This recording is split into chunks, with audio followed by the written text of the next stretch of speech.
सध्या जगाच्या नकाशावर एक असा संघर्ष सुरू आहे जो दिसायला मध्य पूर्वेत मर्यादित आहे, पण त्याचे परिणाम हळूहळू जगभर जाणवू लागले आहेत.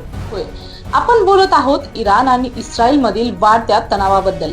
नमस्कार, मी सपना स्वागत करते तुमचं मराठी फॅक्ट बॉक्स मध्ये. तर मित्रांनो, हा संघर्ष फक्त लष्करी नाही, तो आर्थिक, राजकीय आणि ऊर्जा बाजारालाही हलवणारा ठरू शकतो. आणि या सगळ्याचा एक आश्चर्यकारक परिणाम म्हणजे भारतातील हॉटेल आणि फूड इंडस्ट्रीवरही होऊ शकतो.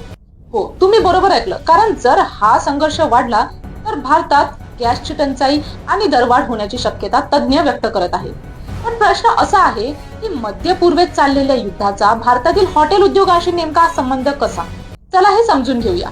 यामागे 3 मोठी कारणं आहेत. पहिलं कारण म्हणजे ऊर्जा पुरवठा. जगातील तेल आणि नैसर्गिक वायूचा मोठा हिस्सा मध्य पूर्वेतील देशांमधून येतो. यामध्ये इराण, कतार, सौदी अरेबिया आणि UAE हे प्रमुख ऊर्जा उत्पादक देश आहेत. जगातील अनेक अर्थव्यवस्था या देशांकडून येणाऱ्या ऊर्जा पुरवठ्यावर अवलंबून आहे. जेव्हा या भागात युद्ध, तणाव आणि अस्थिरता वाढते तेव्हा सर्वात आधी परिणाम होतो तो ऊर्जा पुरवठ्यावर. कधी उत्पादन कमी होतं, कधी निर्यात अडते आणि कधी कंपन्या स्वतःच पुरवठा कमी करतात.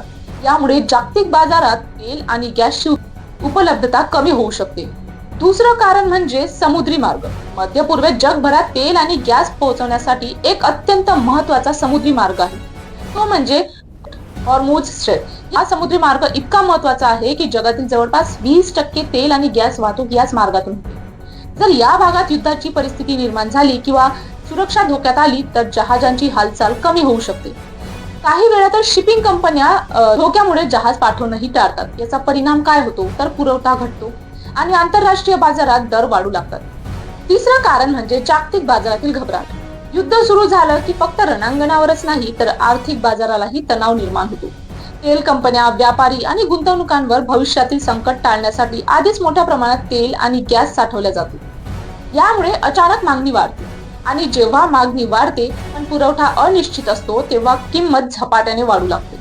आता सर्वात मोठा प्रश्न याचा भारतावर आणि विशेषतः हॉटेल उद्योगावर परिणाम कसा होणार? त्यामध्ये लाखो हॉटेल्स, रेस्टॉरंट्स, ढाबे आणि स्ट्रीट फूड विक्रेते आहेत आणि हे सर्व LPG गॅसवर अवलंबून आहे. स्वयंपाकापासून ते मोठ्या प्रमाणात अन्न बनवण्यापर्यंत गॅस हा उद्योगाचा मुख्य आधार आहे. जर आंतरराष्ट्रीय बाजारात गॅस आणि इंधनाचे दर वाढले तर त्याचा परिणाम भारतातील LPG किमतीवरही होऊ शकतो आणि त्यानंतर सुरू होऊ शकतो एक आर्थिक चेन रिॲक्शन, ज्याचे 3 मोठे परिणाम दिसू शकतात. पहिला परिणाम म्हणजे जेवणाचे दर वाढू शकतात. हॉटेलचा खर्च वाढला तर तो खर्च शेवटी ग्राहकांवर येऊ शकतो. दुसरा परिणाम, लहान हॉटेल्ससाठी टिकून राहणं कठीण होऊ शकतं.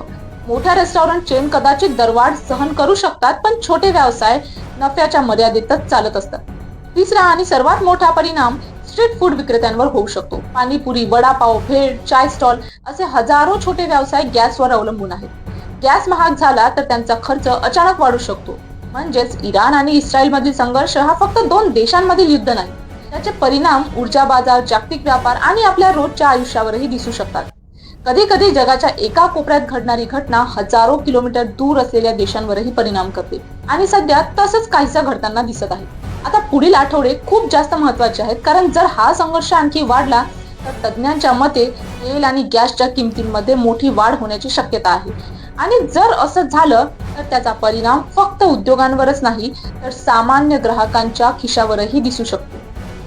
तुम्हाला काय वाटतं या दरवाढीबद्दल? इराण इस्रायल संघर्षाचा भारताच्या अर्थव्यवस्थेवर आणखी कोणता परिणाम होऊ शकतो?